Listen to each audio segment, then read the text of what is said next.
La situation est de plus en plus tendue entre le Hamas et Israël. Une roquette tirée de la bande de Gaza atteint aujourd'hui une zone inhabitée des environs de Jérusalem.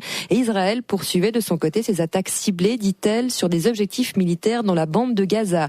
Les appels pour mettre fin à cette escalade de violence se sont multipliés. États-Unis, Union européenne, Russie. Pendant ce temps, le Premier ministre égyptien s'est rendu à Gaza. Il a qualifié d'agression l'opération militaire israélienne. Demain, ce sera au tour du ministre tunisien des Affaires étrangères de se rendre à Gaza. Tariq Ramadan, bonsoir. Bonsoir. Vous êtes professeur d'islamologie à l'université d'Oxford, intellectuel musulman. Tariq Ramadan, ce qui se passe aujourd'hui, comment vous voyez déjà la situation de ce qui se passe aujourd'hui à Gaza, cette nouvelle flambée, la plus importante, on l'a dit, de l'ère post-printemps arabe? Écoutez, encore une fois, on s'aperçoit que le gouvernement Netanyahou, avec son ministre Lieberman et cette alliance, est de plus en plus dure. Elle doit sauver sa peau pour son avenir politique. Et donc, l'une de ses façons de le faire est l'une d'avancer aussi son agenda par rapport à la Palestine, par rapport à cette colonisation qui continue.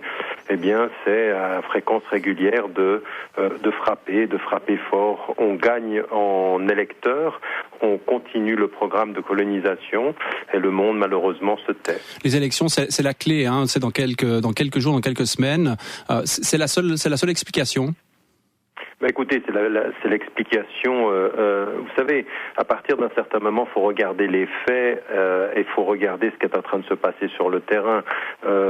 Aujourd'hui, la colonisation, les programmes des colonies continuent. Il n'a jamais été aussi actif que maintenant. C'est vrai au niveau de la Cisjordanie, où il faut quand même dire qu'il y a eu des manifestations à l'intérieur parce que finalement, on est dans une enclave aussi en Cisjordanie. Et puis à Gaza, eh bien aujourd'hui, la situation elle est intenable, elle est proprement intenable.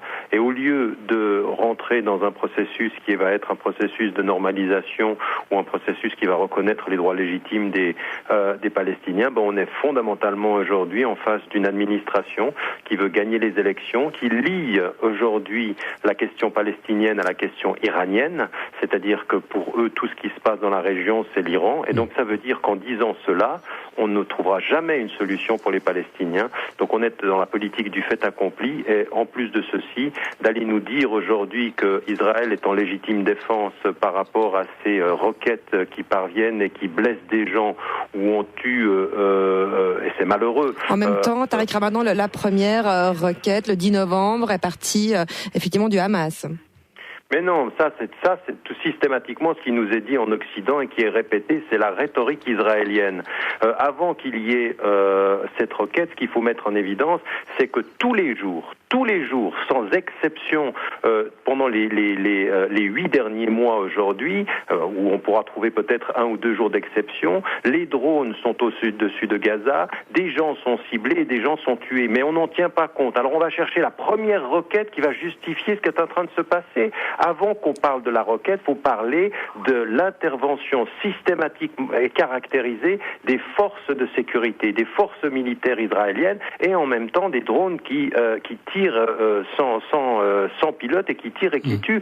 Avant qu'il y ait une requête, il y a eu déjà des morts à Gaza. Et il suffit de dire que les gens qui dirigent Gaza sont des terroristes pour justifier tout cela, et on va nous chercher une requête pour dire tout a commencé là. Avant que celle-ci n'ait été tirée, il y a eu de la part des forces israéliennes des exécutions sommaires et des pilonnages. Il faut quand même tenir compte de ces faits plutôt que de répéter la rhétorique israélienne. Tariq Ramadan, on a l'impression que le dialogue est bloqué depuis des années, qu'il n'avance pas, qu'il ne progresse pas. Je vous propose, on a reçu hier dans cette émission Forum, ici dans notre studio à Lausanne, l'ambassadeur Igal Caspi, l'ambassadeur d'Israël en Suisse. Je vous propose d'écouter un petit extrait de ce qu'il nous a dit.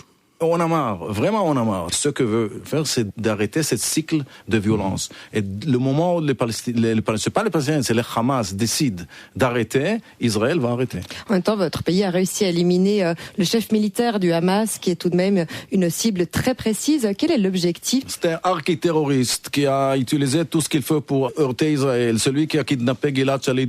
C'est un terroriste, il le mérite d'être assassiné, mais on espère que le Hamas arrête les tirs de missiles et Israël va suivre. Voilà, c'était Yigal Caspi, l'ambassadeur d'Israël en Suisse depuis 4 mois. Comment vous réagissez, Tariq Ramadan ? Écoutez, je trouve que des propos de cette nature sont honteux parce que ça ne correspond absolument pas aux faits. Hamas a arrêté, a demandé une trêve. On a même eu en Cisjordanie la volonté d'entrer en contact et de pouvoir entrer dans un processus de paix. Depuis les accords d'Oslo, la stratégie israélienne, comme le dit Stéphane Hessel, comme le disent ceux qui viennent sur le terrain, a toujours été de mettre les gens en face du fait accompli. L'État d'Israël actuellement ne veut pas la paix et cherche des prétextes pour pouvoir continuer sa colonisation et tirer sur des civils. Si cet homme qui a pris qui a arrêté le policier et le militaire Shalit qui est entré en territoire palestinien en situation et en armes et qui a été arrêté et rendu, si lui est un terroriste, mais que doit-on dire de Netanyahou et de son administration qui a tué plus de 1400 civils à Gaza et qui continue aujourd'hui à le faire? Qui est aujourd'hui l'expression d'un terrorisme d'État? Ceux qui résistent à une oppression qui continue. On a plus de 70 résolutions des Nations Unies qui ne sont pas respectées par l'État d'Israël et qu'on vient de nous dire aujourd'hui nous sommes des victimes. Cette rhétorique, elle ne peut pas continuer. Alors on voit aujourd'hui au Moyen-Orient que des choses sont en train de changer. Aujourd'hui, l'Égypte a envoyé son ministre des Affaires étrangères. Demain et après-demain, le ministre des Affaires étrangères tunisien. Voilà, est-ce que ça c'est quelque chose qui peut faire bouger les choses? Parce que c'est précisément ce qui s'est passé après le printemps arabe. On voit que quelque part il y a un peu les nouveaux amis d'Israël. Il y a des visites à Gaza aujourd'hui même sous les bombes, puisqu'il devait y avoir une trêve qui n'a pas été respectée. C'est susceptible de faire vraiment bouger les choses, Tariq Ramadan? Malheureusement, je pense que c'est plus symbolique qu'autre chose. On a demain aussi le Premier ministre turc qui va aller en Égypte et on a cette réunion des États qui va s'exprimer symboliquement. Le problème aujourd'hui, c'est que ces États ont trop longtemps été divisés, ont trop longtemps laissé faire. Est-ce qu'on va passer de l'acte symbolique d'aller à Gaza à la politique réelle d'avoir une alliance des États arabes et au-delà des États arabes, de tous ceux qui refusent, parce que vous savez, il n'y a pas que le Moyen-Orient. Je reviens d'Afrique du Sud. Et l'Afrique du Sud, vous avez un soutien à la cause palestinienne qui est énorme, qui transcende toutes les appartenances. Pourquoi? Parce qu'ils savent ce qu'a été le régime d'apartheid, parce qu'ils savent ce qu'a été le régime d'exclusion, parce qu'ils savent ce que c'est que légaliser l'injustice et légaliser le traitement en faisant des Palestiniens des êtres humains de seconde catégorie et des citoyens arabes des citoyens de seconde zone. Eh bien aujourd'hui, il faut que cette alliance-là,